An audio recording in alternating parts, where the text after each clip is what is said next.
have to be hard on myself. I'll never get anything done.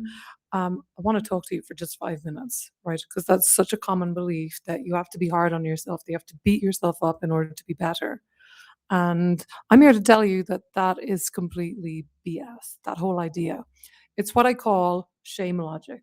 It's this idea that you need to beat yourself up or you'll become a monster. You'll become an absolute hideous disgrace of a human being.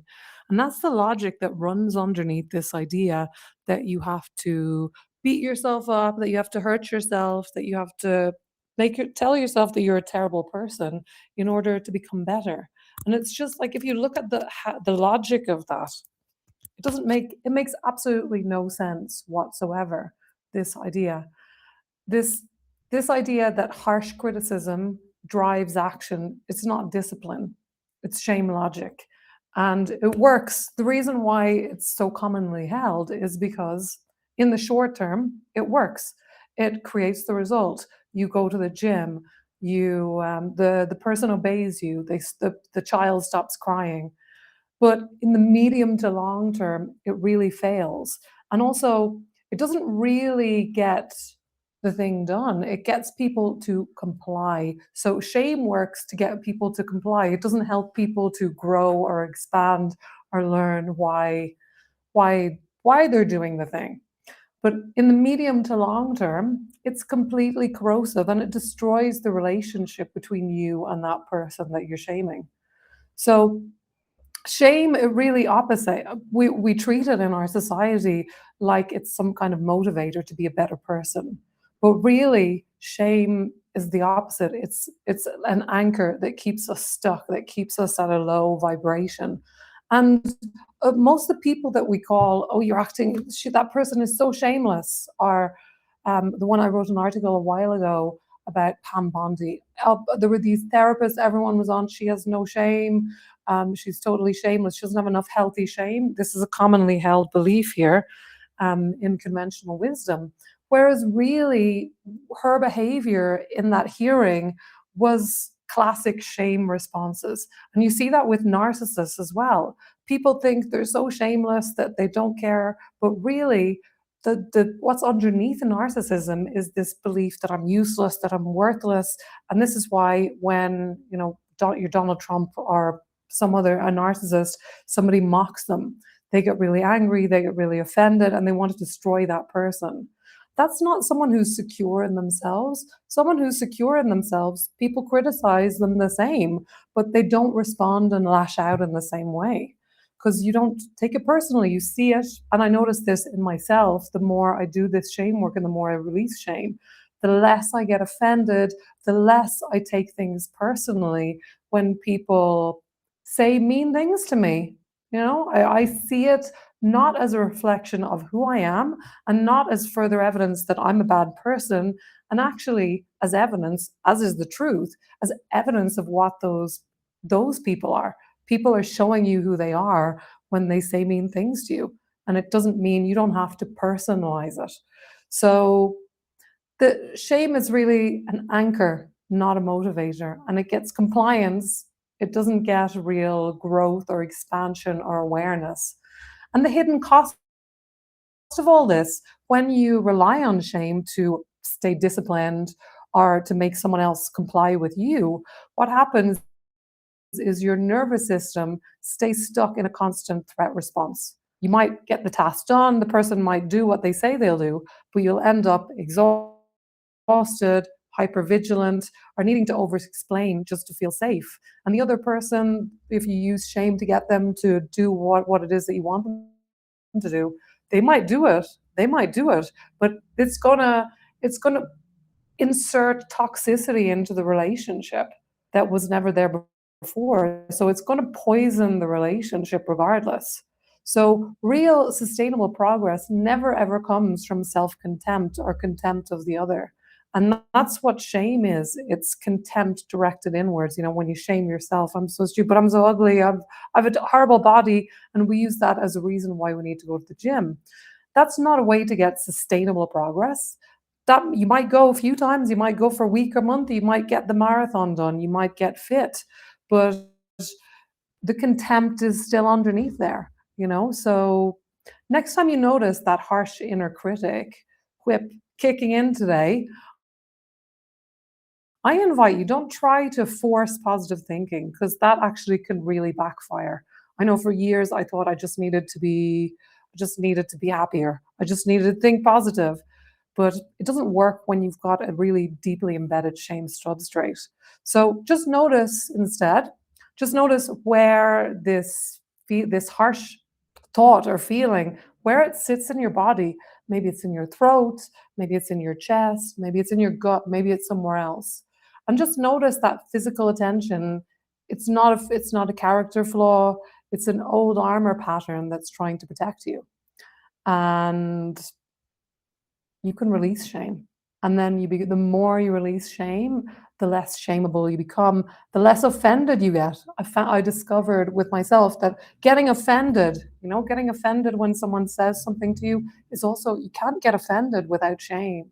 You can't take things personally without shame there. If somebody says, you have a big nose, or you're fat, or you're ugly, you're gonna the only reason that you're gonna feel offended by that, or if you're gonna experience shame, is if there's that little hook inside you that believes that to be true.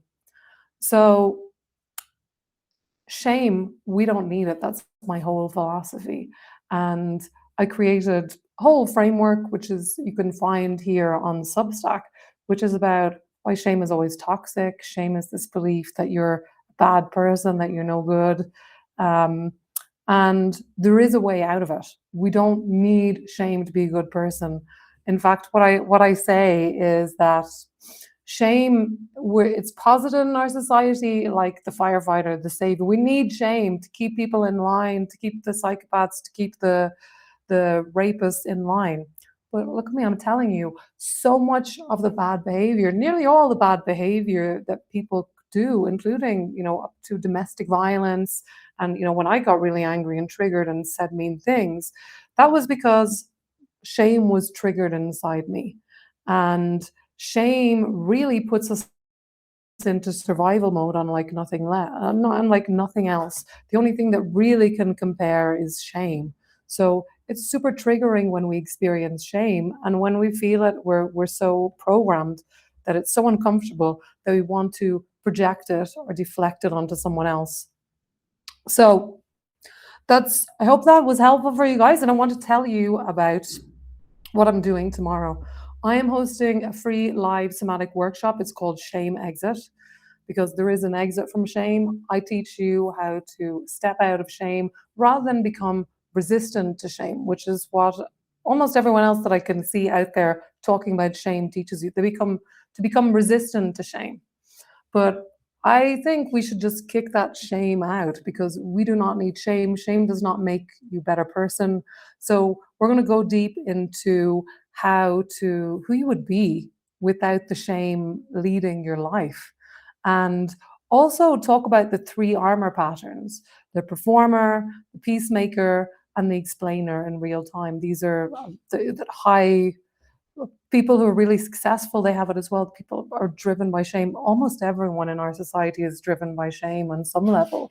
The exception is psychopaths. Psychopaths don't have the capacity for shame because they don't have the capacity for empathy. But everyone else is really operating a lot out of shame. So I invite you to come. This is live only. It's at 10 a.m. Pacific time, so tomorrow morning. And that is 1 p.m. if you're on the Eastern time, or 6 p.m. if you're in London, or 7 p.m. if you're on continental Europe. So you can register for that at tinyurl.com/shame exit /shame exit, tinyurl/shame exit. And you can jump on the Zoom link. I'll link it down below as well. And I'm wondering if anyone is here. Anyone have any questions? Let me open this up and see. Hi, Miss Hughes. How are you? Hey, Paul. Do you have any questions or comments about what I've been sharing here? Please type it in the chat. I would love to. Hey, yay, thank you. So, love feeling the love here. So, come to the workshop tomorrow. If you're watching this in the replay, or I'm going to type it in the chat actually. /shame Exit. So there is a link. So go book your space on that link. It's going to be really good. We're going to do an experience where you get to feel what it's like to not have shame operating you. And I'm telling you, I in the past I was really overrun by shame. I mean, worse than most people that I've seen. I was really operating out of shame for most of my life. And this work that I'm doing around releasing shame and telling shame to that it has no place in my life anymore, it's been truly liberating because I don't take things personally anymore or less personally. When someone is bad, when someone treats me badly, before I would have been like, "Oh, it's because I'm a terrible person. I deserved it." Or when things happen in my life, when my stuff got lost on the plane or whatever, I would take that as life being against me because I'm not worthy.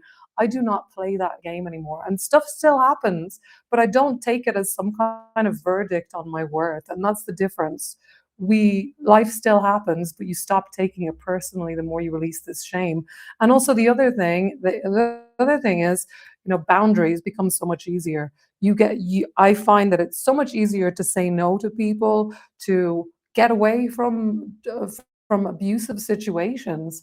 Whereas before I would have tried to talk to the person, I would have tried to convince them. Now my nervous system is just like, hell no, and I get off. I get out of that situation, get away from that person. And I recognize that that's their dysfunction, not mine. So I don't personalize other people's dysfunction or projections anymore.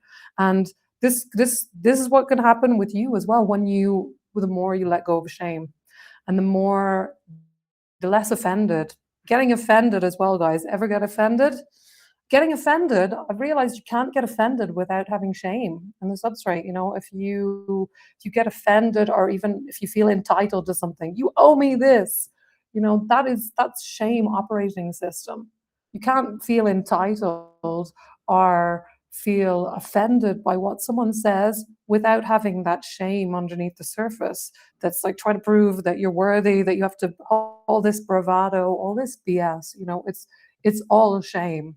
The other thing that shame makes you do that I don't think you can do without shame is you can't once the more shame you release, the less get jealous of other people. Jealousy also requires that shame substrate. You want to kill that person or destroy that person because it triggers the shame in you. So I don't feel jealous of other people anymore. I use other people as inspiration. If I see someone doing something, I'm like, wow, something is there for me, but I don't get jealous or angry with that person. And also vengeance. Vengeance is the other one.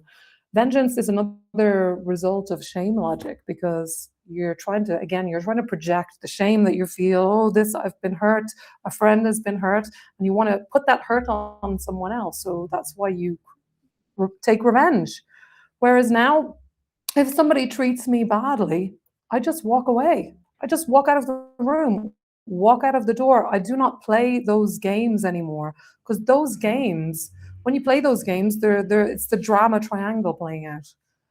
And when you step off that wheel, life just gets so much easier, less stressful, less drama, and you really deal with your life in a totally different way. So I invite you to come tomorrow. Click on the link that I've put into the chat there, tinyurl.com/shame exit. Come to the workshop, have an experience of that. It's totally free, like I said. So I'm hoping to see some of you there. And thank you so much for joining me live, Paul and Miss Hughes. Thank you so much for being here.